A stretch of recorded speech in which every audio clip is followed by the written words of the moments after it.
Hey, what is Heroku CI? What options it offers? What are the costs of the Heroku CI? And whether this can be any useful for you?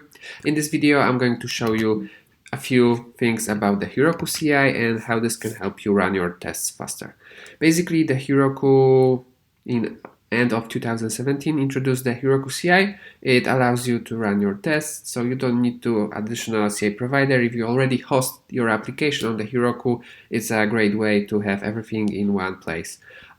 So basically, yeah, if you jump to the Heroku CI website, there is like the examples, how it works, you deploy your code, and it's also run on the Heroku CI, and if everything is fine, it can be published to the staging or maybe your production.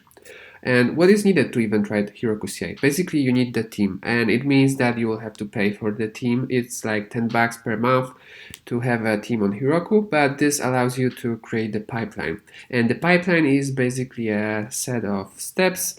And typical pipelines looks like you have a staging when you deploy your application for the testing, and you have the production application where the final code lands, so every customer can see your website. And Heroku has nice thing, which is really big deal, that allows you to run your tests and charges only for the dynos time, that time that your test took. So instead of paying like fixed amount per month for the Heroku CI, you just pay only for the time spent on running your tests. And there is one additional cool thing about it. You can also decide what type of dynos you want to use for your testing. So you can use the standard one dyno, or maybe if you have very complex stuff that you want to run on your CI, then you can use a much powerful machine like Performance M or even L, which is much more compute power.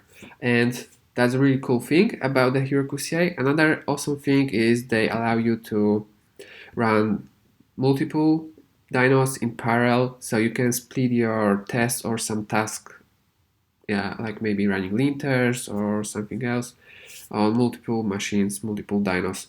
And by default, they offer up to 16 parallel dynos. There's also option to run at most 32 parallel dynos, but you need to contact support to give you the access to this amount of parallel dynos. And there is one thing you need to solve when you want to just split your test suite across the parallel CI nodes, parallel dynos. You need to divide the tests somehow. And for that, I built a tool called Knapsack Pro, which basically takes care of the splitting your tests among the parallel dynos.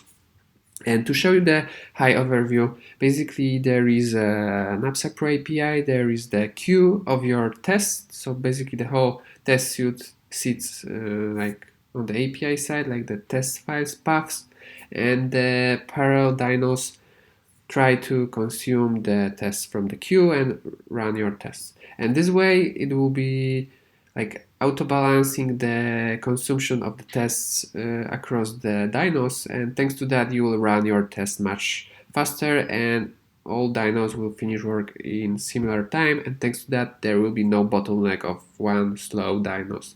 So the whole CI build can be as fast as possible. And you can use this Knapsack Pro tool with multiple test runners for Ruby, for JavaScript. So in Ruby we have RSpec, Cucumber, Minitest, and so on. In JavaScript there is like Cypress for end-to-end testing and Jest for unit testing. Yeah, so basically that's the idea. I talked recently with a few people, a few companies that were playing with this, and they were really happy about it. So I would love to hear some feedback from you if you try this Heroku CI Parallelisation to much faster execute your tests and keep your CI builds fast. I would love to hear your opinion, ideas, and you can learn more at knapsackpro.com. Sign up here, and yeah, let's stay in touch. I will leave some resources for instance, to the article where I describe more about the Heroku CI, and there is also another video that might be useful for you. So Thank you for watching, and check more in the description. Thank you. Bye bye.